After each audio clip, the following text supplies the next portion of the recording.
Okay, welcome everybody to a new Origin seminar. It is my pleasure today to introduce Merel van Hoff, who is currently a postdoctoral fellow in the Michigan Society of Fellows at the University of Michigan. Before that, she did her PhD at Leiden Observatory together with Professor Eline van Discoek and Dr. John Tobin. And she combines molecular line observations with chemical modeling and radiative transfer to study young protostellar disks to study the stage for planet formation. Please try to keep your answers to the end of the presentation. Unless you have a very urgent question to clarify a slide, then please put it in the chat. Then one of the organizers can ask the question. And also try to mute yourself. And if possible, try to stop your video for bandwidth usage for people that have slow internet connections. Thank you. Stage is yours. Thank you very much for the introduction and for inviting me to give this talk here. I think for this crowd, I don't have to give a large introduction of why we want to study disks and planet formation. So I'll jump right in, but I will start with this cartoon of low mass star formation just to get us all on the same page on some of the terminology that I will be using. So as we probably all know here, star formation starts with this dense region in a molecular cloud that collapses. And then when the central density becomes large enough, a protostar forms. Material will continue to accrete from this surrounding envelope through a disk that forms during this stage onto the central star. And at some point, the star also launches an outflow. And together with this outflow and this continuing of accretion of material onto the central star, the envelope dissipates and we end up with a young star surrounded by a disk. And from this gas and dust in this disk, we will form a planetary system. So because the material in the disk is the material that forms the planets, we call those protoplanetary disks, or also class 2 disks, while these disks in the earlier phases, when it's still embedded in the envelope, we call those embedded disks, or also class 0, class 1 disks. Class 0 stages are generally younger stages. They don't necessarily have a disk yet, or we haven't seen them yet. And I will come back to that later. And class 1 phases have a significant disk and already a lot of star formed. Through my talk, I will also often refer to protoplanetary disk as mature or older disk, and to these embedded disks as younger disks. So about these protoplanetary disks, we have gained a lot of understanding in the last couple of decades. And also the advent of ALMA has played a large role in us unraveling the physical, but also the chemical structures of these disks. So we know they're heated by the UV radiation from the central star. So the inner disk and the surface layers have high temperatures, while the midplane, and especially in the outer disk, it's very cold. The density is highest in the midplane and in the inner disk. We know a little bit about the dust. So the small ISM dust grains, they grow in the disk and then they settle towards the midplane, and they drift inward, all the while grow into larger and larger bodies and eventually planets. The chemical structure is very closely coupled to this physical structure. And in general terms, we can describe it by this 3-layered structure. So in the surface layers where the UV is high, molecules get destroyed and even atoms get ionized. Then when we go deeper down into the disk, we get enough dust to shield the UV radiation, and a lot of molecules can exist and have now also been observed. And then when we go down into the midplane, where, as I said, the temperature is low, many of these molecules will freeze out onto the dust grain, and this region is dominated by ices. So we have this global understanding of the global structure, but there's a lot about the details that we now start seeing that we still don't know. So I just show a couple examples of the many that are out there right now, where we see in the dust asymmetries or rings or spirals that can be linked to planet formation, but also to other causes. So we're still trying to figure out, of course, what they are. And this is only the dust. If we then compare the dust and the gas, those are not necessarily doing the same thing. So here, Nienke's famous Iris 48, where the dust is located on one side of the star, but the CO gas shows this more typical Keplerian rotation of a disk. So to understand the dust structure, we also need to look at the gas. So that's at least one motivation why I'm looking at chemistry and looking at the gas, is the dust does not tell us the full story. So this was a very brief introduction about what we know about these mature disks. And if planets form here, why are we interested in younger disks? And the reason is that it seems more and more evident that the first steps of planet formation actually occur in this younger phase, while the disk itself is still forming. And I will briefly show a couple of examples of evidence pointing in that direction. So I think one of the first papers that really pointed in this direction was coming from the Lupus survey, where with ALMA we could finally observe the dust in the disks in almost entire star-forming region, so really get into larger numbers instead of single disk studies. And this plot shows the dust mass for all these disks, and the red lines mark like the 1 Earth and the 10 Earth mass. And you can see that like the majority of these disks have less than 10 Earth masses in their dust present, as what we can see in the millimeter. So if we would start forming planets at this stage, we cannot form a solar system. We can maybe form like one super Earth or maybe one giant planet core, but that's it. And that's also summarized in this recent figure showing the disk masses and the planetary masses. So the points are masses of the known exoplanets, and then these vertical lines show like the average mass in disk in class 0, class 1, and the class 2 stage. And you can see that most of the exoplanets have more mass, exoplanet systems have more mass than what's currently seen in the class 2 disks. Well, it matches better with the younger systems. A second line of reasoning comes from observations of young disks themselves.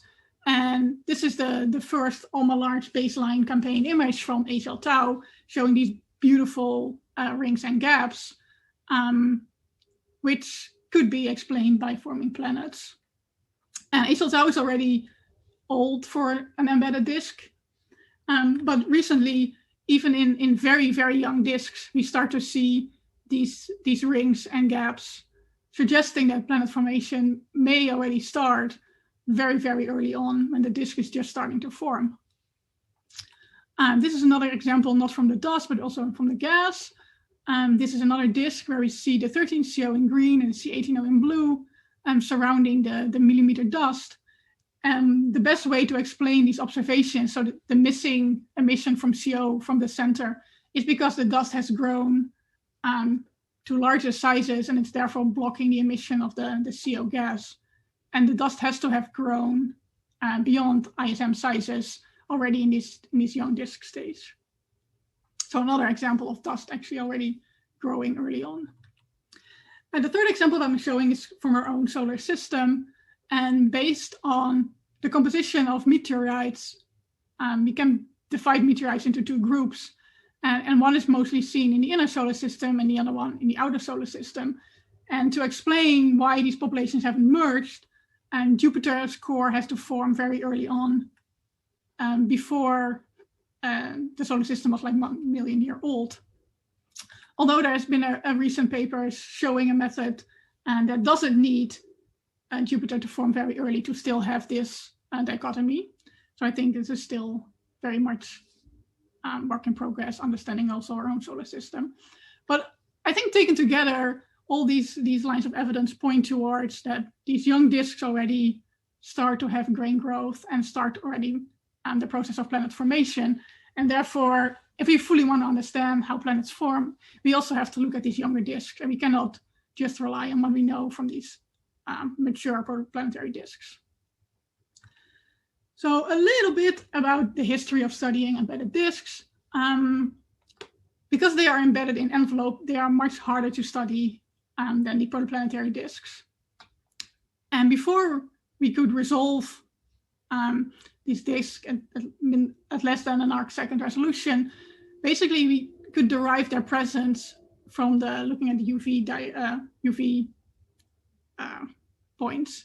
So this is such a plot, and if you're not familiar with interferometry observations, it shows the visibility amplitude as function of UV distance.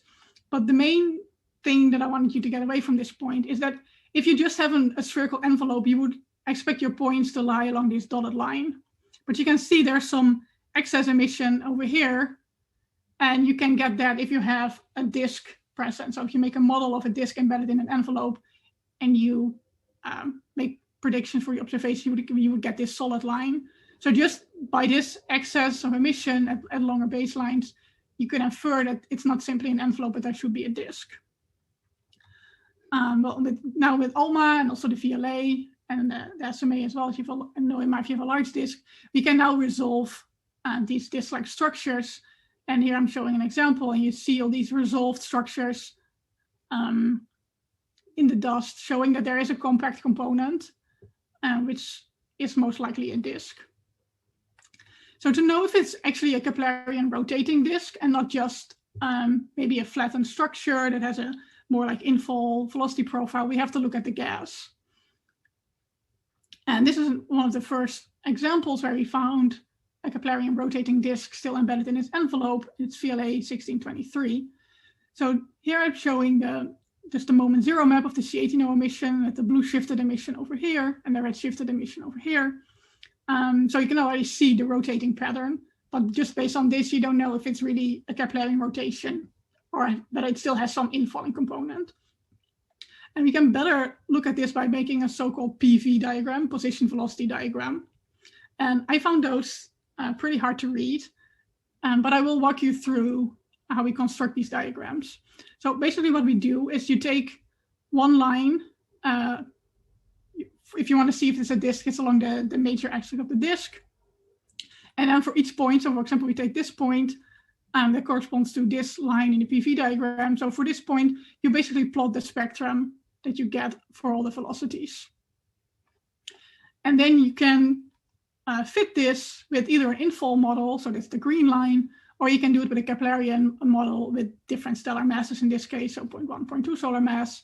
And you can see that's given by the red and the blue line. But as you can see, the differences between the different models are very small.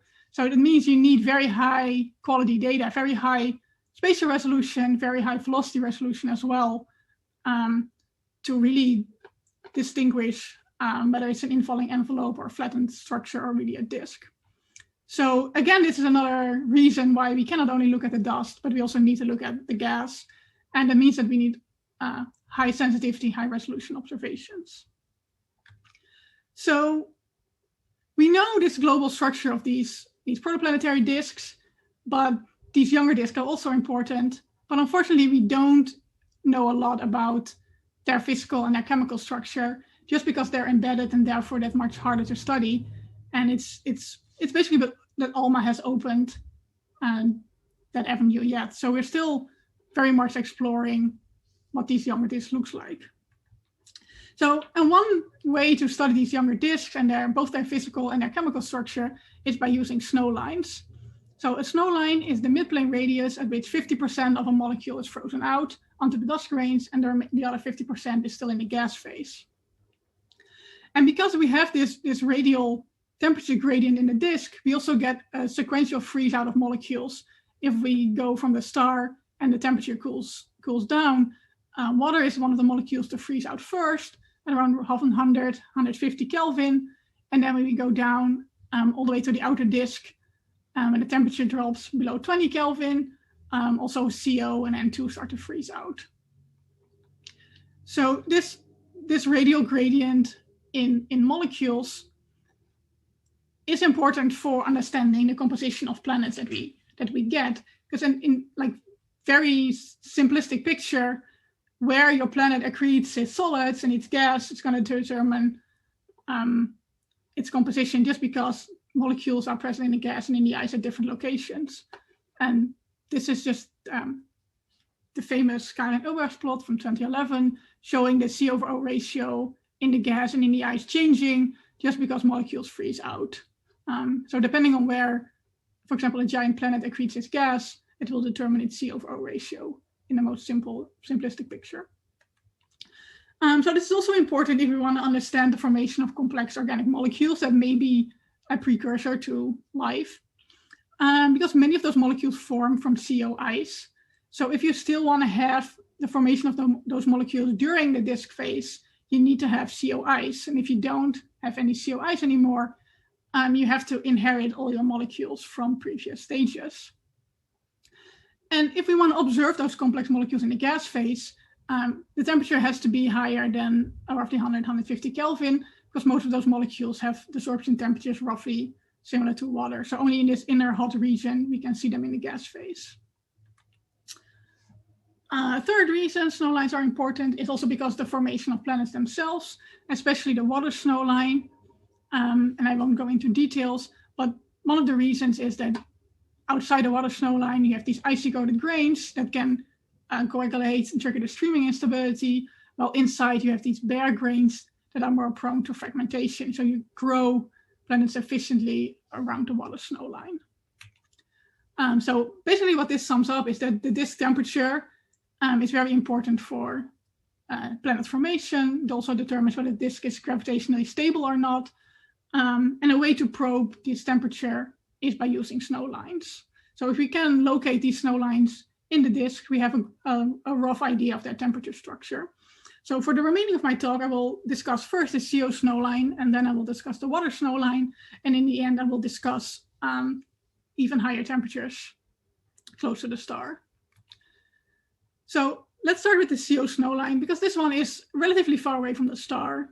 And such with ALMA, we can resolve it in like large disks that are not too far away. And let's start by looking at what we know about protoplanetary disks.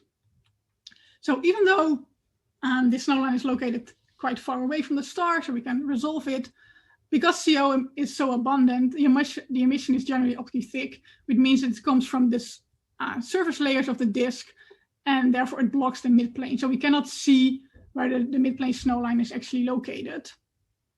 So that means that we need something else. We need a tracer to actually see the CO snowline in the midplane. And here's where some chemistry comes into play, because Entourage Plus has been suggested to be a good tracer of the CO snowline. And it basically comes down to the fact that gas phase CO destroys Entourage Plus. So as long as you have CO in the gas phase, you will destroy all of your Entourage Plus and you won't see it. So the second component is that you need N2 to form it. So basic Entourage Plus chemistry comes down, you need N2 in the gas phase, but you need CO frozen out. And if that's the case, and we can observe it, and this is the beautiful image of TDW Hydra, our nearest protoplanetary disk, where we see this beautiful ring of Entourage Plus emission. So keeping this chemistry in mind, we know if we see Entourage Plus, it means there cannot be CO in the gas phase. So the CO snowline should be roughly here around this inner edge of the Entourage Plus emission. So I modeled this, and I won't go into the details about the modeling, but basically what I showed is that, yes, Entourage Plus is very sensitive to CO, but you have to take into account the disk structure, and especially also the vertical structure of the disk and the structure of the dust compared to the gas, because that can shift your Entourage Plus emission away from where your actual snowline is. And this was confirmed observationally by Charlie Chi, showing this Entourage Plus emission, showing different morphologies in different disks based on the structure of the disk. But in sense of disk physical structure, the takeaway of this is that we see Entourage Plus in protoplanetary disks, and seeing Entourage Plus means that CO is frozen out. So these disks have a large cold outer region where the temperature is below roughly 20 Kelvin, where CO is frozen out.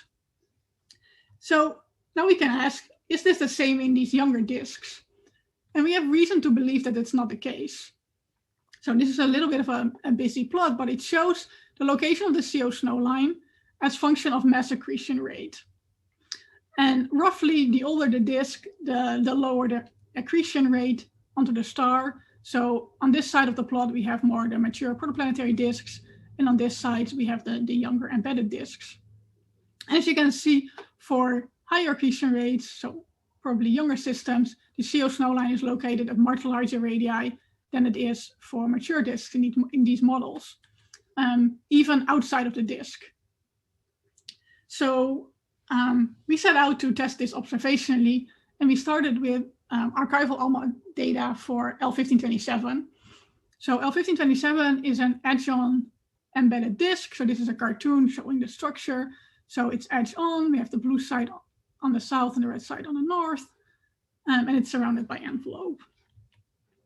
So this is what the ALMA continuum looks like.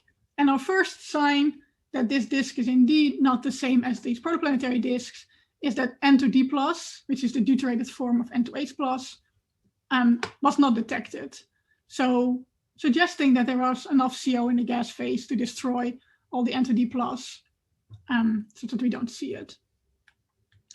Then we looked at the 13CO and the C18O emission, showing here. And also from these images, there's no clear sign of CO freeze out.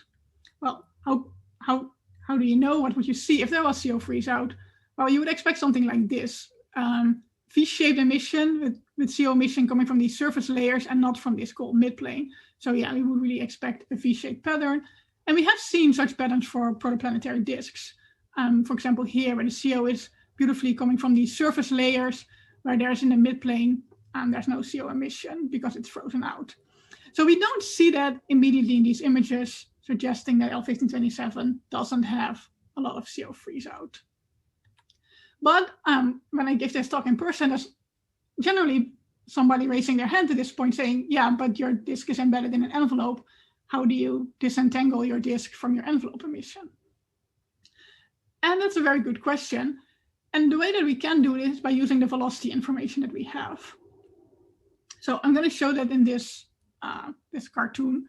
So we observe the disk edge on, but in this plot I will show a view of the midplane face on. So our telescope will be here, and basically we would be observing this from the side.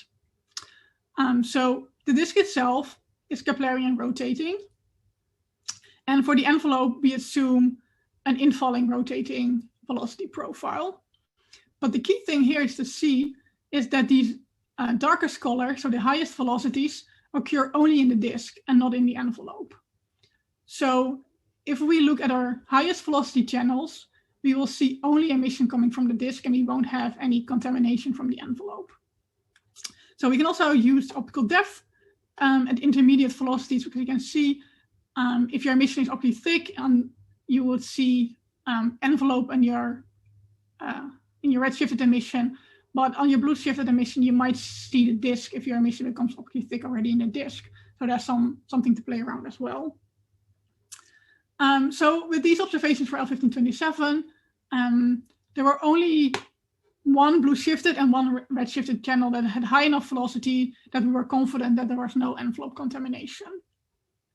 But because the 13CO and even the C18O emission is optically thick in this case, we can use the brightness temperature as an estimate of the kinetic temperature. So what we did is we measured the temperature in these channels. So they were about 30, 35 Kelvin. And then we just assumed a power law temperature profile. And this is the temperature derived from modeling of the dust. And we adopted a similar power law slope, about minus 0.35. And then we get these temperature profiles. So I know these are very, very rough temperature profiles. It's just a very first look at the temperature that these disks have. And in the literature, there have been two estimates of the radius, about 75 and 125 AU. But the key thing to see here is that with all these uncertainties, the disk is pretty warm, and CO freeze out, so this gray area, happens only, well, maybe in the outermost part of the disk, but not at a few tenths of AU, as we see, for example, in TDW Hydra and many Titori disks. So there seems to be not a lot of CO frozen out in L1527, and this suggests that young disks are not necessarily the same as mature disks. But of course, this is only one disk, so we followed up with ALMA observations of 4 more disks, and we did again L1527, and this time we observed the C17O, so even less abundant than 13CO and C18O. And I will focus mostly on these two disks because they are seen edge on. So I showed L1527 in the previous slides, and ours 04302 is also edge on and a slightly bigger disk. And the reason that I focus first on these edge on disks is because we can CO freeze out the easiest in these disks. just because we see the midplane directly and we don't have to look through these surface layers. So I'm going to show you modeling results of two different models. So the first one is a warm model where we have CO in the gas phase in the entire disk. And the second case is a cold model comparable to protoplanetary disks, where we have CO frozen out in the large part of the disk, but only present in the gas in the inner disk and in the surface layers. So here I'm showing moment zero maps from these models. This is the warm model, and here's the cold model. And the key thing to see is that in this cold model, we start to see this V shape in the emission because the CO is present in the surface layers. And in this case, the beam is quite large compared to the disk itself. So that's makes it a little bit harder to see. But this shape, that's key. So comparing this to the observations of L1527, it resembles mostly the warm model. And that's what we expected based on our previous results. So that was good. But then we look at IRIS 04302, and we do actually start to see this V shape also in the observations, suggesting that there is some CO frozen out in the outer region of this disk, outside roughly 100 AU. So this disk is much larger than L1527. So at large radius, some freeze out occurs. For the non-Entourage disks, this exercise becomes a little bit harder because we don't see the midplane directly and we get some inclination effects. But just by varying the snow line in the model, we can get some constraint on the location in the other disks. And this plot basically summarizes what we find. So it shows the location of the CO snow line, and it shows the bolometric luminosity of the sources. So in blue are class 2 sources where the snow line has been determined from N2H plus observations. And then in orange are the disks that I have in my sample. And it shows that for similar bolometric luminosities, these class 1 disks have their snow line at larger locations than these class 2 disks. So they are different. And in this sample, we also observed formaldehyde, and especially IRIS 04302 shows it very beautifully. So this is the same C17 observation that I showed before with this freeze out of CO in the outer disk. And then formaldehyde emission, it's on the same scale. It's really coming from the surface layers only, and a little bit in the inner part here. So formaldehyde freezes out at higher temperature, roughly 70, 80 Kelvin. So basically we can have two snowline estimates, two temperature estimates for this disk. And we can again assume a power law and make an estimate of the temperature profile.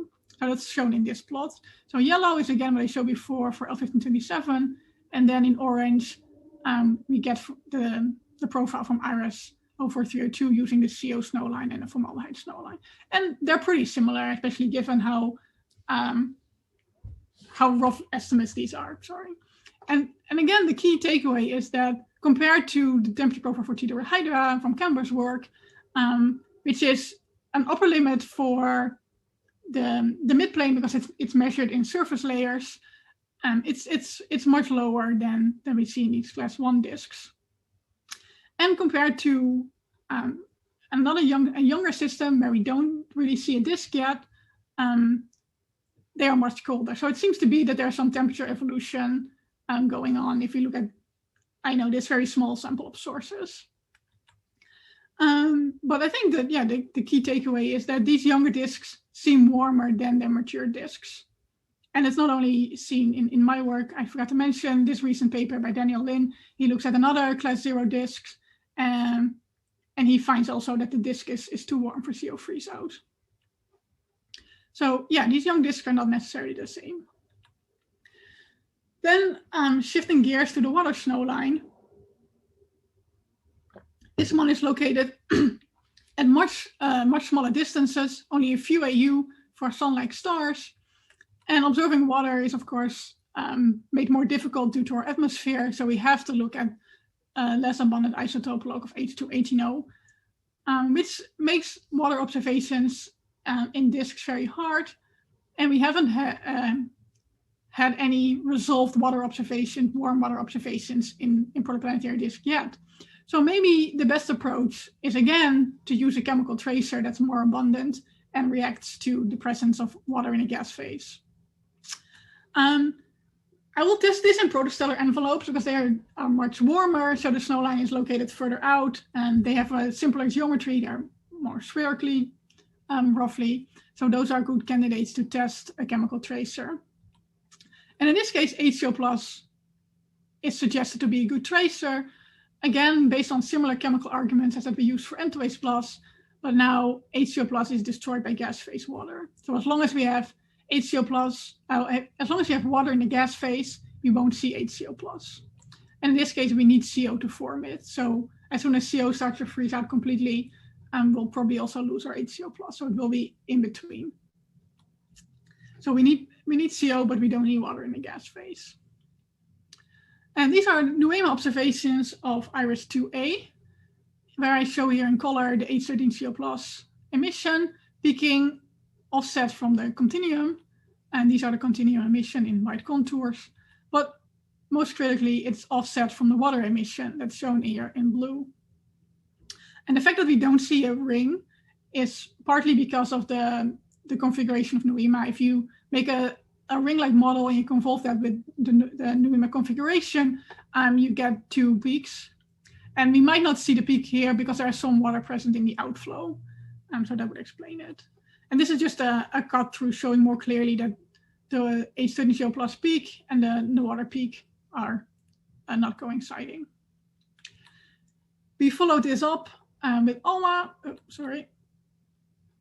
And this is an example that I'm about to publish. It's B1C, where we again see H13CO plus, and in this case also HC18O plus in this ring surrounding the water emission that I'm showing here in contours. So in envelopes, H13CO plus seems to be a good tracer of the water snowline. So then the question is, can we use this as well in these younger disks? We probably need a tracer because H218O has turned out to be very difficult to observe in these disks. So these observations were predicted to show clear water emission if water was as abundant as we see in the ICES, so about 10 to the minus 4. And we don't see it at that level. So something is going on, as well as in protoplanetary disks, why we don't see the water being as abundant as we maybe naively expect. And if we look at the temperature profiles, this might not be completely unexpected because the water freezes out at around 100, 150 Kelvin, and the temperatures above that is only happening in the innermost region. So we might be looking at a very, very small region where the water is present, sorry. So we do have H13CO plus observations, again, of L1527. So the disk is edged on in this direction. And it does seem to be a deficit of emission coming from the center. So maybe we are seeing a snow line. But what we have to take into account here as well is that a disk has a much more complicated physical structure than an envelope. And this is work that the student in Leiden that I work with did. And what she did is she modeled the chemistry of the HCO plus and then also did radiative transfer to get the emission. And if we focus at the dotted lines first, so these are models that have no dust. And in the red one, there's no water snow line. So we have H13CO plus column roughly constant throughout the disk. And then in blue, we add the water chemistry and we have the snow line at this location. So you can see that the emission decreases significantly when there's water present, destroying the H13CO plus. But then if we include dust as well, you can see that the difference between those two models is very small.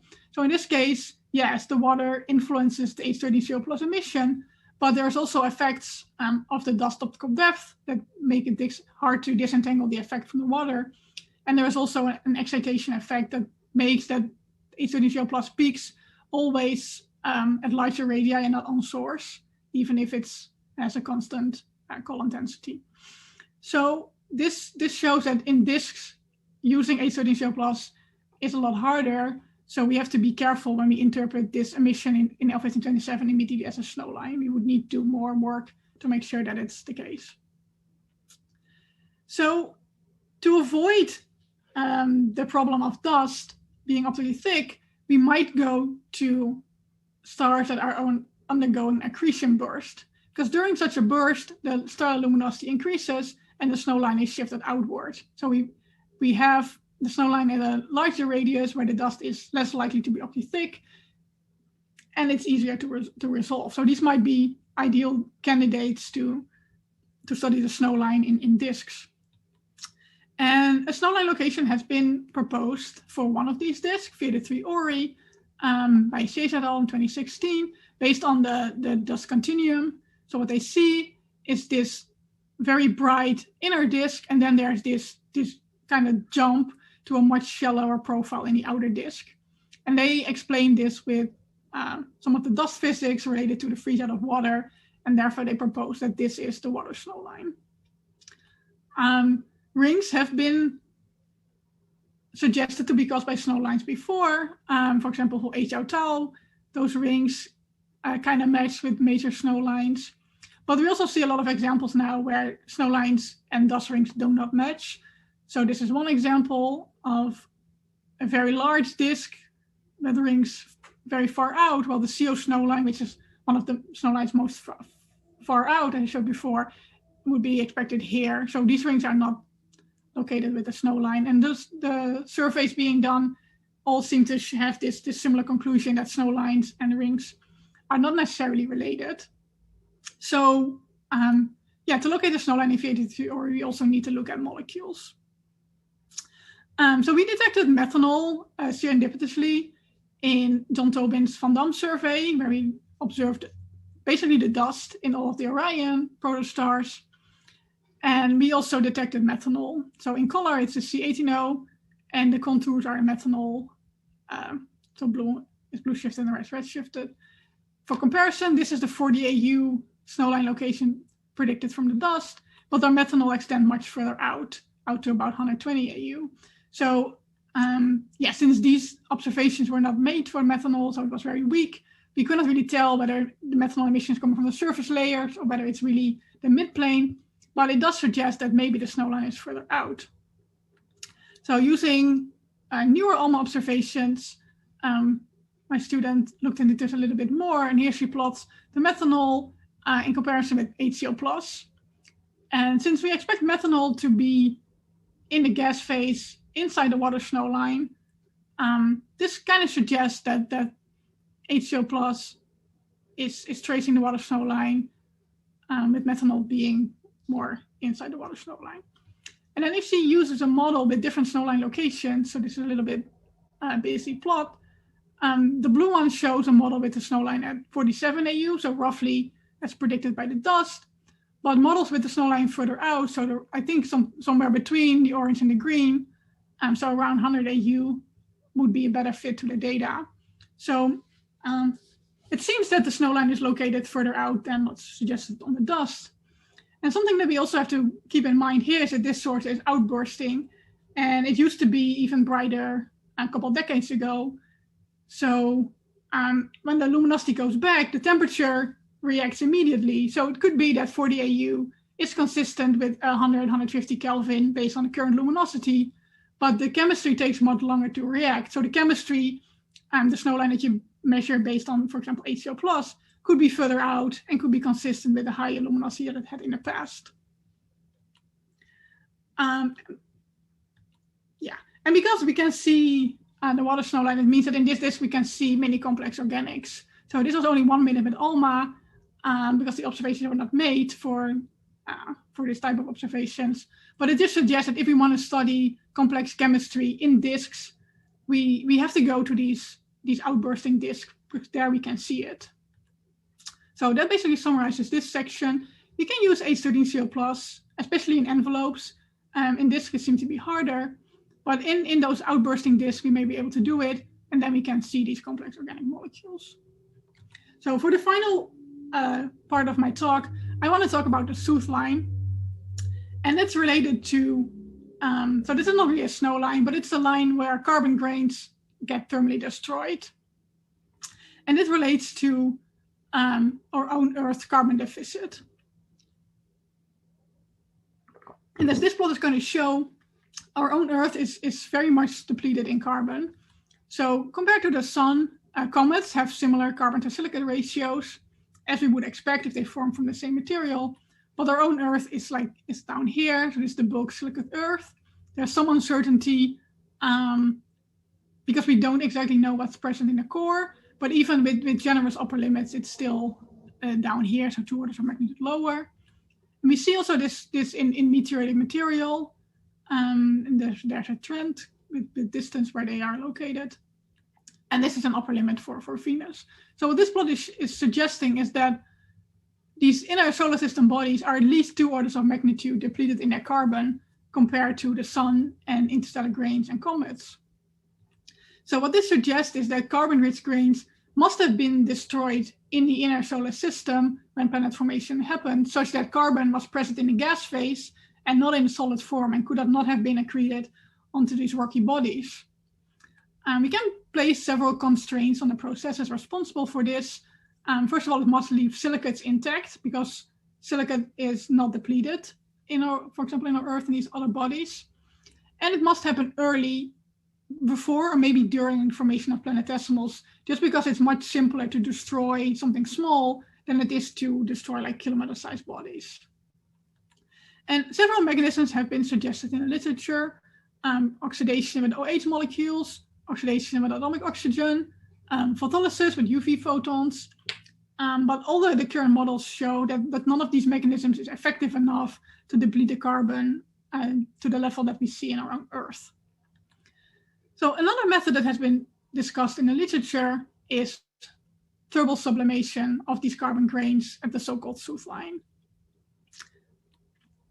So here I'm going to show a cartoon of the inner region of a protostellar envelope with some of the aspects that I showed before. So this is the water snow line. Outside the water snow line, all the complex organic molecules are frozen out in the ice, and inside they are thermally desorbed. So if you take a similar approach to the South line, we will place it around 300 Kelvin based on densities in the envelope. So this would be in envelopes. In disk, it would be slightly higher temperatures. But then inside, we see that our carbon grains get sublimated, which means that they release a lot of carbon, but also nitrogen into the gas phase. And the key point is that it's only carbon and nitrogen and not oxygen, because oxygen is locked up in water ice. So that has already been released into the gas phase. And the majority of the refractory material is carbon and nitrogen. So in terms of chemistry, we get a different component to the chemistry. So our traditional chemistry in the envelope is bottom up. So we start at some point from atoms, and then we build molecules, and we build larger and larger molecules, either in the gas or on the grain, or a combination of both. And through those processes, oxygen gets locked in water and in CO mostly. But now in this inner region, we get a top-down component where we start from the destruction of larger bodies, releasing hydrogen, carbon, and nitrogen, and using those molecules again to build other molecules. And there's been some modeling done on this, where a disk has been flooded with carbon, and it shows that hydrocarbons and nitriles are the main molecules that you form. And because they are present predominantly enhanced in this inner region, we expect them to have higher temperatures than oxygen-bearing molecules that are more uniformly present out to the water snow line. So, do we see any evidence of this process happening? Well, and we do. So this is, I think, the most well-known example. It's Orion KL, where we observe many of the oxygen-bearing molecules towards a so-called compact ridge, where we see nitrogen-bearing molecules towards the hot core. And this is a more recent example of a high-mass protostar, where we see here in this block oxygen-bearing molecules. So the green is the continuum, the color scale is the molecules, and you can see they all peak offset from the continuum peak, while nitrogen-bearing molecules, they peak on the continuum peak. So we definitely see a spatial difference between oxygen and nitrogen-bearing molecules in different sources. So when we look at the excitation temperature, it becomes a little bit more muddied. In this figure, I show an overview of the literature. And I'm showing excitation temperature measured for nitrogen-bearing molecules versus the excitation temperature measured for oxygen-bearing molecules. So each point in this graph is one source studied in one paper. So if a source is studied by multiple papers, it will occur multiple times in this plot. So, and if the nitrogen-bearing molecules have a similar temperature as the oxygen-bearing molecules, they would lie on this diagonal. And if they are nitrogen-bearing molecules are warmer, as we would expect from carbon grain sublimation, we expect points to be in this upper part of the plot. And as you can see, there are many points in this upper part of the plot, about 40%, but it also means that there are many points down here, and even in some cases where oxygen-bearing molecules are much warmer. So we definitely see, and in particular those cases that basically fall off the plot where nitrogen-bearing molecules are much, much warmer than oxygen-bearing molecules, but it's not uniform. And one reason is because of the differences in observations.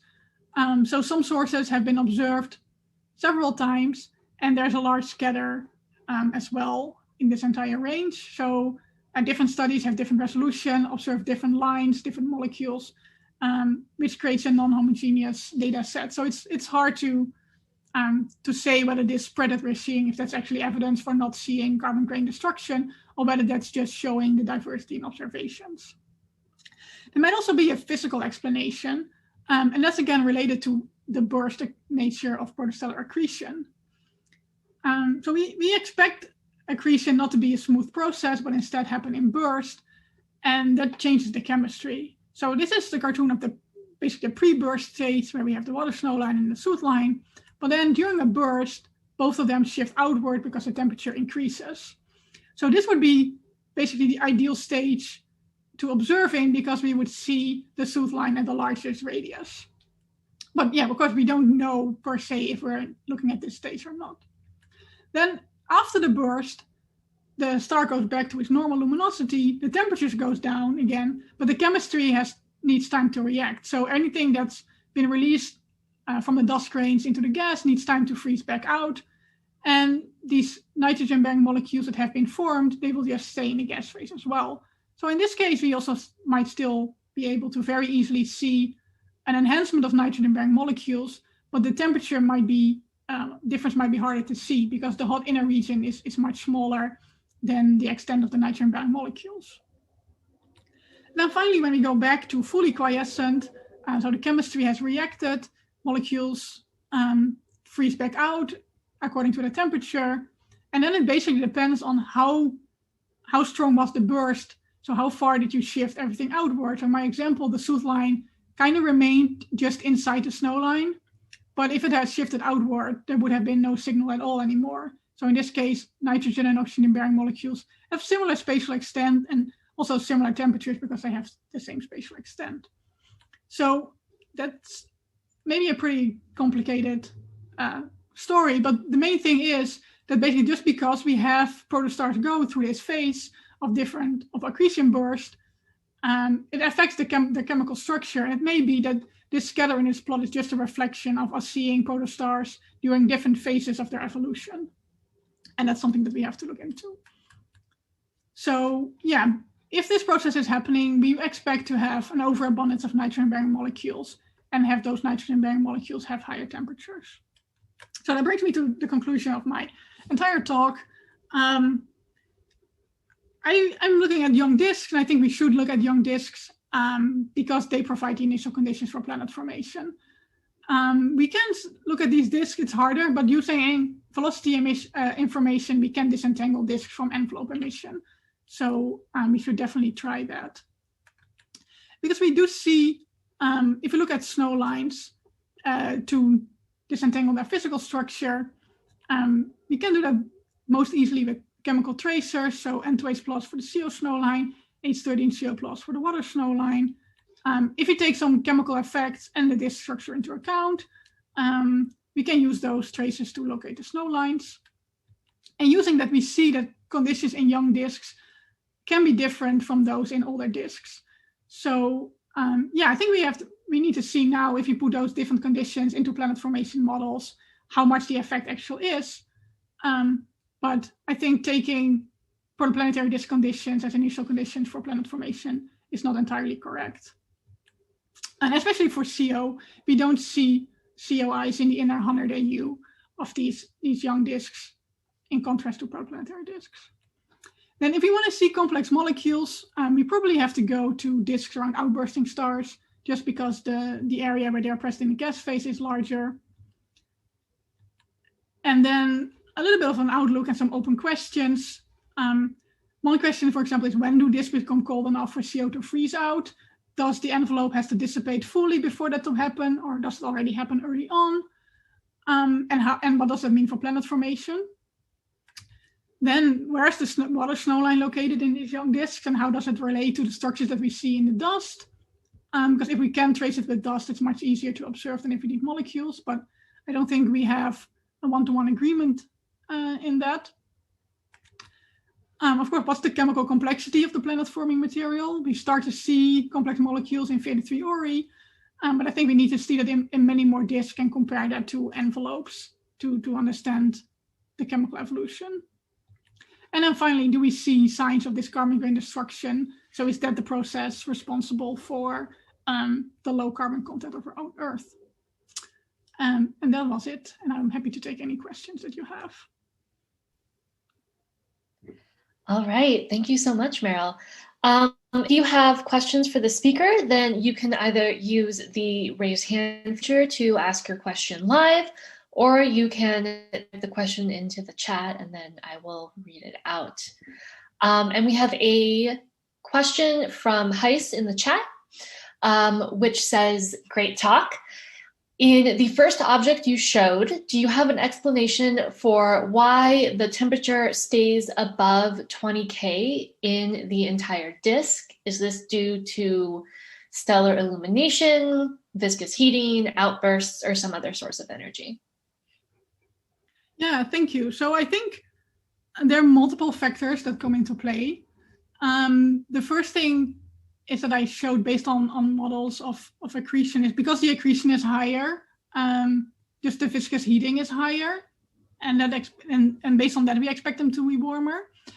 And the second effect is having the envelope kind of being a blanket and back heating the disk again. So stellar radiation gets absorbed by the envelope and then that heats again the disk. But if you look at the plot where I show the snowlines as function of luminosity, it seems that even if class 2 disks have the same luminosity as these younger disks, the snowline is still further out in these younger disks. So that suggests that it's at least more than just viscous heating, because that would probably show up in like the total luminosity. So something else that we speculate might be happening is that we see tiny accretion bursts in these disks, just because the accretion, like I said, is not smooth. But maybe in this phase, bursts are not necessarily gigantic, increasing luminosity by tens of solar luminosity. But if it's just by a few, that might shift the snow lines a little bit further outward. And then, yeah, that might also something be that comes into play. But I don't think we really know the answer yet. And it might be different things that play together. All right. Next question is from Colette. If you want to unmute, yeah. Hi. See, I have a Tucson background here. Thank you for the talk. I was curious whether the soot line hypothesis that you're talking about makes predictions for the inner disk chemistry for class 2 disks, because that's where we have really a lot of measurements. And I was wondering in particular about, like, sounded like you said you would expect a lot of nitrogen-rich hydrocarbons, which we don't see. And we've hypothesized that the nitrogen's mostly in N2. Yeah, that's also something we thought about. And so the models that I talked about very briefly, they model protoplanetary disks, and basically what they do is they add extra carbon and then see what the chemistry does when you add extra carbon, and then they see HCN and CH3CN being made. But yeah, our argument is basically that it has to happen earlier than already in the protoplanetary disk phase. And indeed, one question is what would happen to the chemistry if you evolve the disk any further. And I think to really know for sure is we need chemical models really evolving from this early stage all the way to protoplanetary states to predict what's happening and how to connect that. Yeah.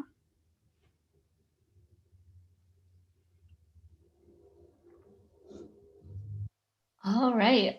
Next question is from Joan Najita, who says, many thanks for the super interesting talk.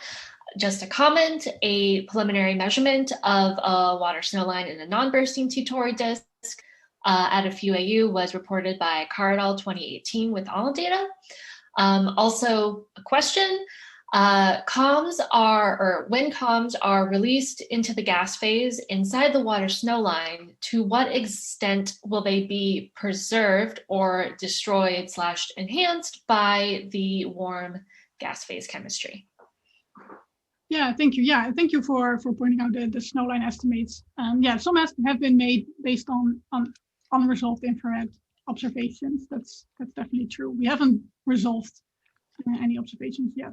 Yeah, regarding the complex organics, I think that's the question that you're asking is like one of the major questions that we have when we think about complex organics and origins of life, and how much of the chemistry already happens in the cloud stage, how much happens during the protostellar phase, how much of that actually get inherited to the disk, and then, yeah, as well, lasts this entire planet formation phase. And we don't have the answer yet. But I think observing these outbursting disks is like one of the first steps to actually say something about this, and comparing the abundances in these disks with abundances that we see in protostellar envelopes and in dark clouds, and just basically, I guess, doing the accounting and seeing how much of the molecules we see during each phase, and see if that's get preserved, or that somewhere in this chemistry there's gas phase chemistry happening that enhances one molecule with respect to another. And I don't think we have the answer for that yet. I mean, we need to, yeah, I guess the always answer is we need more sources and we need to study this in more detail. I wish I knew. Yeah. Thanks. And we have a question from Vladimir, who says, great talk. How far from the star are HCO plus and Entourage plus emission usually forming, and how does it depend on the star's age? I think you dropped out a little bit midway in the question. Oh, yeah. So how far from the star do HCO plus and Entourage plus emission form, and how does this distance depend on the star's age? Yeah, so Entourage plus, so it's outside the CO snowline, which in protoplanetary disks seems to be several tens of AU. In TDW Hydra, it's about 20, 30 AU. In this younger disk that I see, it seems to be further out than 100 AU. So that's the difference. If you look at Herbig class 2 disks, they are, I think, also more at 100 AU because they are much brighter. So it depends on the luminosity as well. And HCO plus, so the water snowline, we expect it for sun-like stars to be at a few AU. In the outbursting disk, it may be 100 AU, several tens of AU. Yeah, so I'm not sure if that was what you're aimed to get out of the question, if I understand that correctly. I think you answered it, but yes, and Vladimir says thank you. Okay. All right, are there any final questions for Merel? If not, then I encourage everyone to unmute and thank Merel for a really excellent talk. Thank you, Merel.